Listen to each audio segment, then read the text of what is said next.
Good morning, everybody, and welcome to the GSM Sprite. I hope you had a great weekend. This week's going to be a little different. We're going to do all service department. So I'm going to introduce you to some of the guys. We're going to show you some of the work that we do, show you around the shop a little bit, show you the service drive.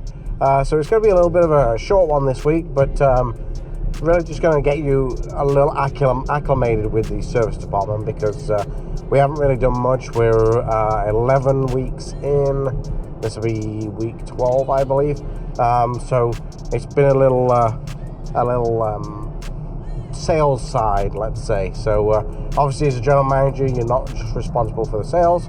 You are responsible for the service department and the parts department. Also, if you have a body shop, you're also in charge of the body shop. So I'm going to do that this week. Like I said, we're going to give you a little bit of a walk around, show you around the place, and see what we can find there. Other than that, I have a NCM meeting on Thursday and Friday, which will take up most of my day on both days. But other than that, we're just going to keep grinding and see how the week goes. So I will see you all in a bit.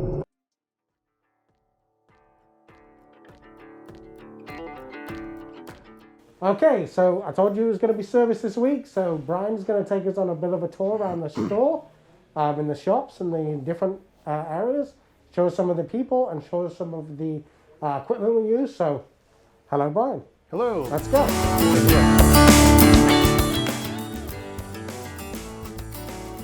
So for people who don't know this store very well, this used to be a showroom, believe it or not, back before the flood. What year was the flood, 1990? The flood was 93. I believe the new showroom was built in 2007. And then whenever I came in, this space was primarily unused. It was just used for bulk storage and for some body shop panel parts. And you might be able to tell actually that this front glass here was the showroom window, because if you look, there is still some painting on there for Save Big. Yep. From back in the early 2000s, probably. Yep. And of course the garage door wasn't here. That was added in. We had to add additional height to it. And then literally this was a sales manager's office, either new or used, I can't remember, and the same thing on the other side. And now it's storage. Yeah, now we use it for storage. And then since I've been the service manager, we've expanded. The alignment rack has been up here the whole time, but we've expanded. We have 2 lifts that we've put in up here with technicians at work. Our tire balancer is up here. We have a road force balancer, so top of the line balancer. We have 2 tire machines that we use. We added a second one recently because we're doing so much as far as tires. So we have one of the biggest problems we have at this store is that it's kind of been put together over the years, and the problem with that is we have like everything in different areas, so that makes it a little tough for the guys.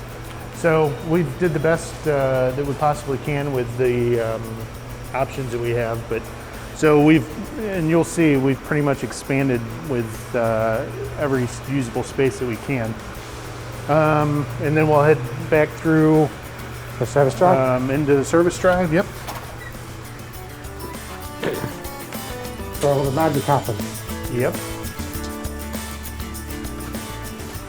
Hi, Brandon. So service drive, we just have a 1-lane service drive, pretty straightforward. Pull in, pull all the way up. Jason will spin around. This front part is a alignment checker that we can do quick alignment checks with right here before the cars go out. And we actually just did a renovation in here. These are brand new doors. Yep, brand new doors. Brand new advisor desks. Yep. We used to have these single, but now it's more like the hotel look. Yep. Tires down the side, so we did do quite a lot of renovation here recently. And then we have tires that are stacked up here. The purpose of that is kind of twofold. One is space to store tires, and then 2, to make it obvious that we do sell tires. And we always run a special buy 3, pay $1 for the 4th one. We're going to go into the side shop next. Okay.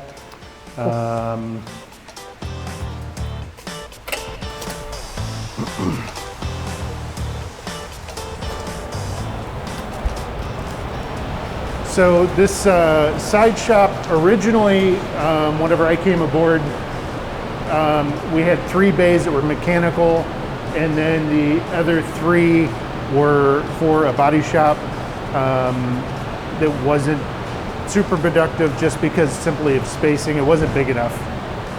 So in January of 19, we closed the body shop and expanded our mechanical bays down further. So we have a technician in each one of these. And kind of the way that we run our shop is somewhat team-based as far as scheduling.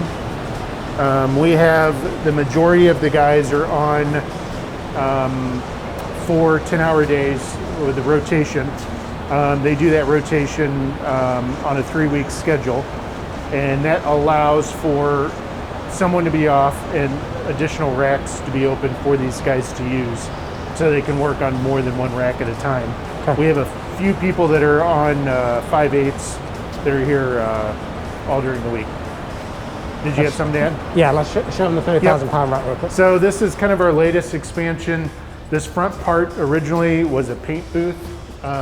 We've had that removed, and then we just had installed within the last few weeks or 3 weeks this 30,000 pound 4-post lift.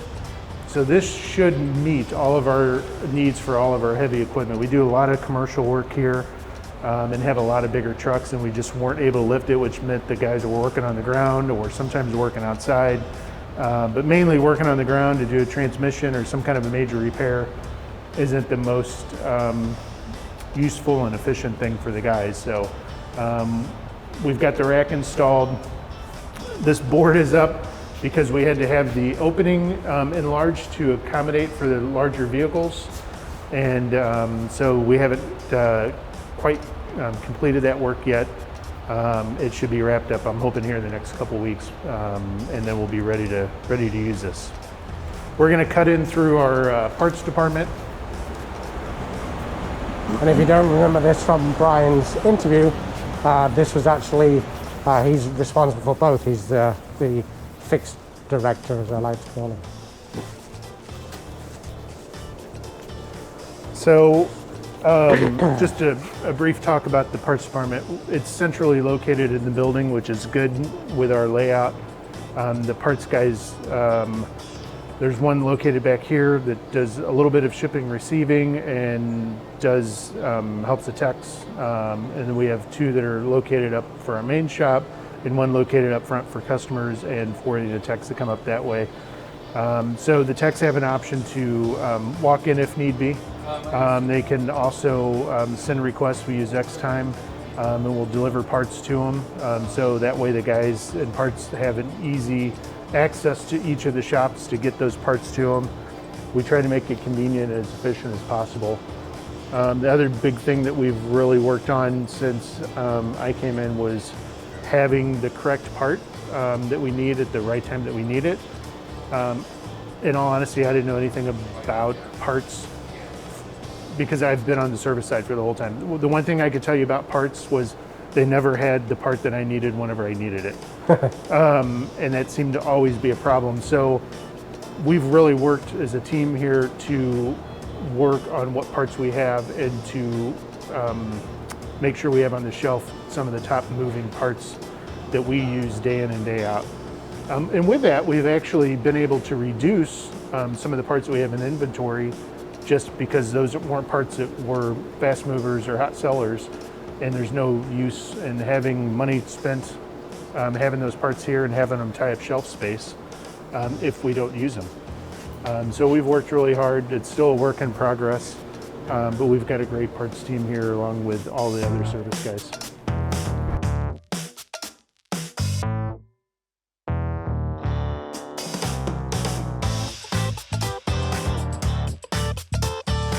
So this window here is going into the main shop, which we're going to go into here in just a short bit. But this is where the bulk of our technicians are at.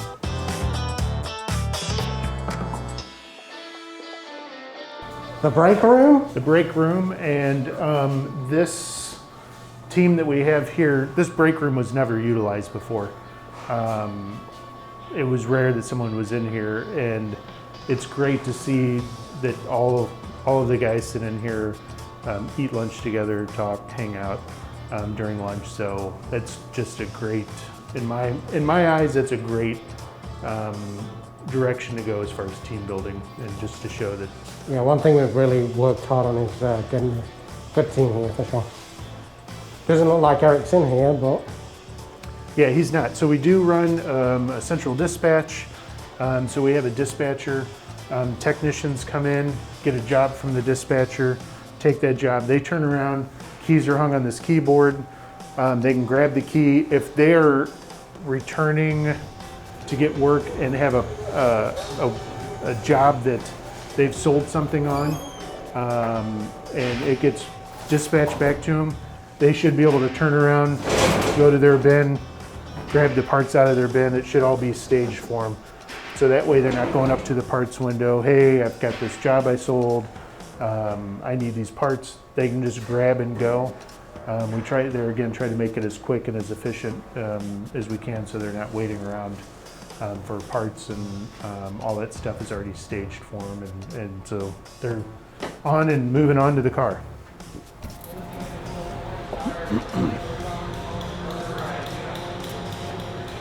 So, main shop, I call the shop, so that very first shop that we're in, I just call that the front shop, the old showroom. The second shop we went into, I refer that to just the side shop.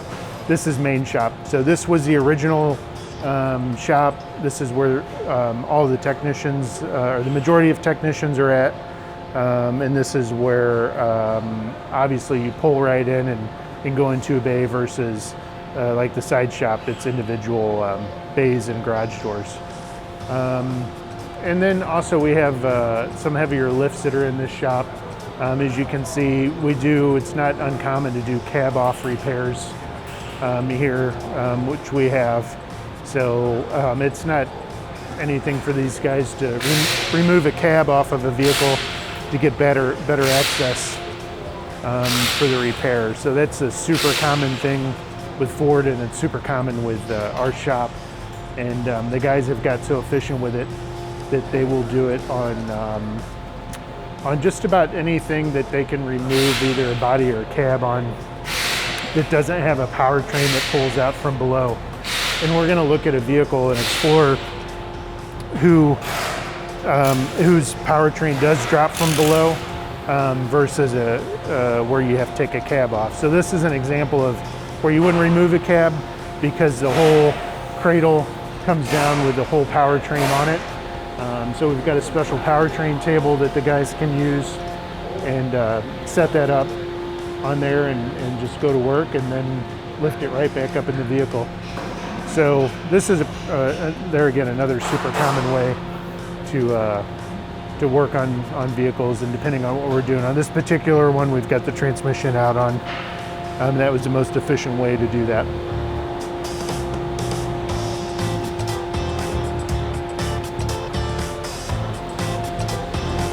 One thing we did add is when we did the renovation, we actually did the new doors, as you can see. Less more lighting. Let's go see Jack on the look at it. Okay.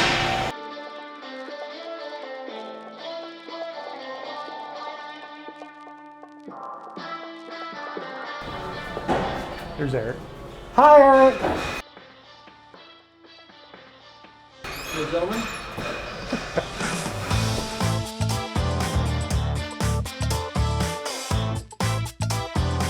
Any waiting area?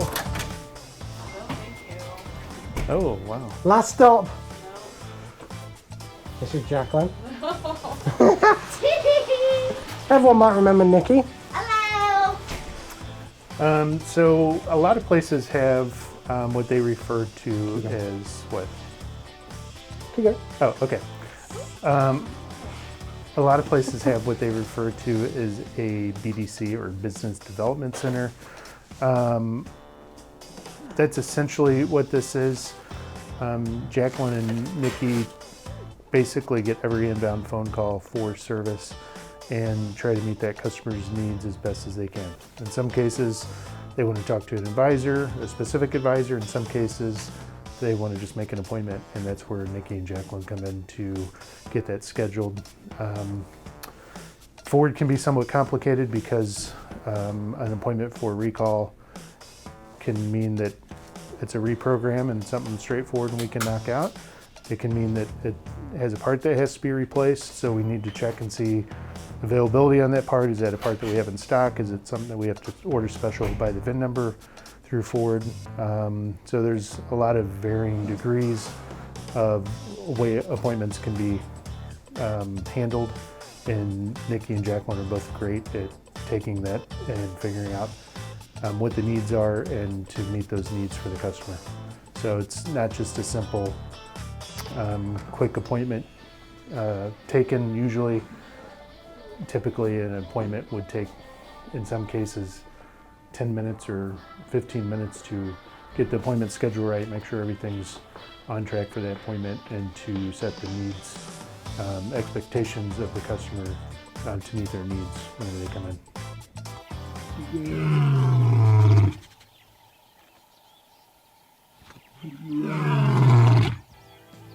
So I'm here with my friend Dan.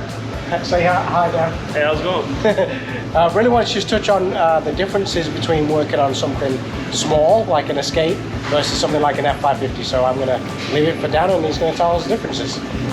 Your biggest differences are weight and parts, but honestly, if you use all your special tools, lifts, and things like that, there's really not a huge difference. A lot of it just has to do with price of part and knowledge of how the system works. I mean, you have your differences between gasoline and diesel, and you kind of have to specialize because they do run different and work differently. That's really your biggest difference between large and small. Last question I have for you. Which one do you prefer work on? Don't matter. Really? Really. The same? Yeah, I mean, I prefer to do something other than diesel just because I don't have much time in diesel. Rather work with transmissions and things like that, but that's just personal preference at that point. So. Thank you for watching this week's vlog. I really hope you enjoyed our little trip around the service department. Not only that, getting to meet a couple of the guys. I know you've met Brian before, but he's a very knowledgeable guy, and he does a great job down there. So I really appreciate him giving you a little bit of a tour. Also meeting Dan, giving you a little bit of an insight on the differences between a small and some big work. So that was kind of good. I'll keep it pretty short this week. Again, I hope you gained something out of it. Not really much education, just really showing you what's going on down in our service department. As always, make sure you like it, turn those post notifications on. Also make sure you comment and make sure you subscribe to the channel. As always, on this side I'm going to put up a link to my subscription. On this side I'm going to put up another video that you can take a look at, and I'll see you all next week.